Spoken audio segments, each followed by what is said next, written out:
Hi everyone, it's me, Tim. Today I want to talk about the future of games, like where I think games are going to go. And I've talked before that there's a lot of different YouTube channels I like watching, and one of them is called Like Stories of Old.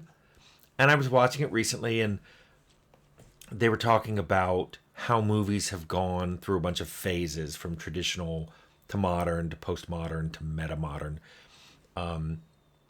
I don't pretend to understand all of that.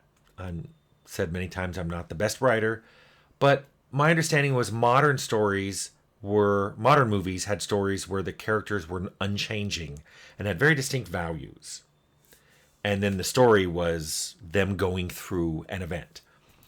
Postmodern was kind of trope subversion. They like twists, it wasn't who you thought. The killer wasn't who you thought. Or even fourth wall breaking. That happens a lot where the viewer's invited to watch the movie for what it is, a story.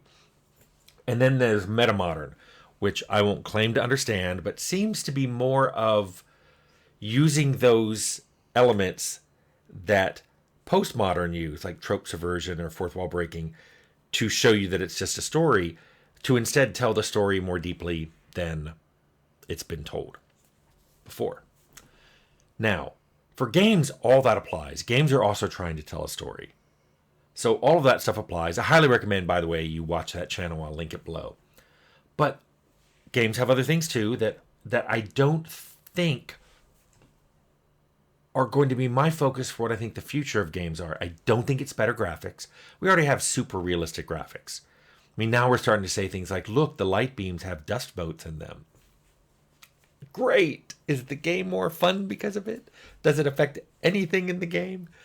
I don't think VR is the future of games. I don't even think multiplayer with a lot more people is the future of game. In fact, I think the future of games is the one thing that games have going for them that you don't get from movies and TV shows and books, and that's interaction. The interaction of the player with the systems of the games is something that I think will become a lot more richer and deeper in the future. Now, people already love system interaction. I'm sure you've played games where you've discovered that you can solve a quest in a particularly novel way that you didn't think of, and maybe even the quest designer didn't think of, where you used an explosive in an unusual way, and that wasn't what they were planning, but okay, it works. I'm sure you may have even seen funny behaviors from NPCs. Like if NPCs are supposed to look at something of interest and react to it, I'm sure you've seen games where the NPC's walking down the street and sees a dead body and goes, oh no, and then immediately sees a vista and goes, oh, pretty. And that's just funny that they're like, oh no, oh, pretty. It's just not how you expected it would work, but it's funny and it's memorable. I see tons of little video clips on YouTube of people showing things like this from their games. People obviously like them.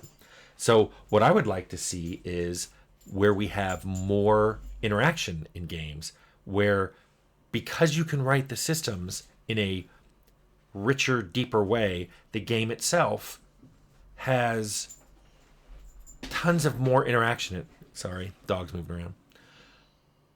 I'll give you some examples. I love the idea that in the future, RPGs will have quests that want you to do something, but have no scripted, coded means of doing it. It's all emergent from the system rules. Example, let's say you're supposed to kill a guy. Yes, you can just walk in and stab him. Yes, you can,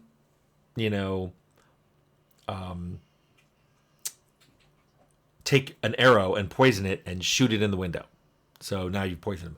But what if you actually, while he was out of his house, went in and poisoned all the food in his cupboard? Then you leave. You can leave town. You may be somewhere else, riding on your horse to another town, and you get the message, Bob is dead. Because he comes back into his house and eventually eats some food. I've done something kind of like this in RPGs, but you could tell they were always scripted. This was something they planned for and expected you to do. This is just something that emerges from the fact that you can create poison and people eat food in their house.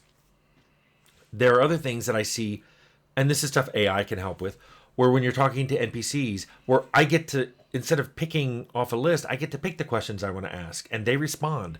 Something like we had in the original Fallout, where you could click on a button to pick a topic, and you could ask things and write in phrases to see if they responded. But this is something where an AI like an LLM, which has been trained for that NPC, here's what the NPC knows, here's what they don't, here's how they talk, will actually respond to you asking them questions in a voice and animation.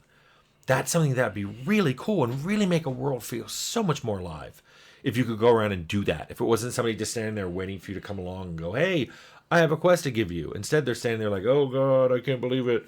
And when you talk to them, like, my husband's missing. Want me to go help?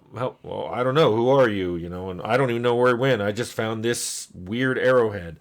That would be really cool.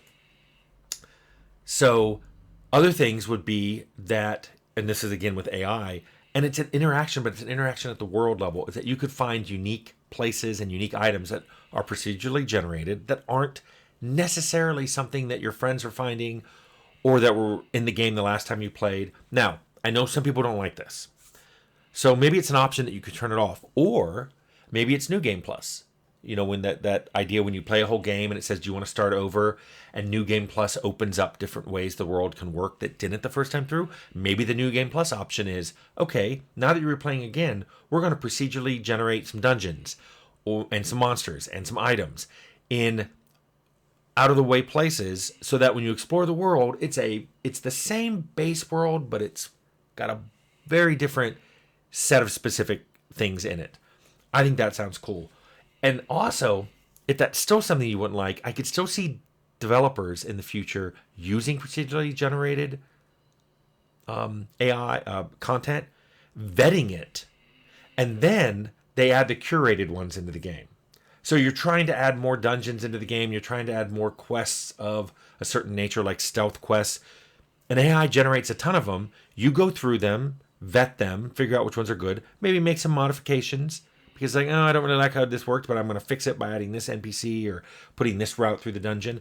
And then those curated ones are what are added to the game. I basically see it as a tool of giving people more stuff to interact with. One thing I really think could be better is magic. Magic battles and magic interaction in the environment and with other spells is something that you don't see a lot of. I played a few games that do it, but you can tell it's something they planned for, design, spec'd it all, and it works for the things like, yes, when I made this area wet and then threw a lightning bolt, it became a chain lightning.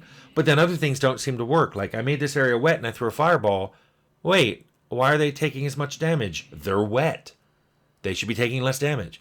So I see this as, instead of being painstakingly coded things, I see it as being you're capable of making rules in your environment and saying things like, this spell makes things wet. Wet things take more electrical damage and arc the electrical damage to nearby other wet things. Wet things, when they get cold, freeze. So things that are wet when they're cold move slower. Surfaces that are wet when they get cold become slippery. Boom. Tons of things that are now happening in the environment. Wet things take less fire damage, but fire nearby or on them make them dry faster. Oh, did I mention that wet things get dry over time? These are all rules you can put in to your game and then support it all.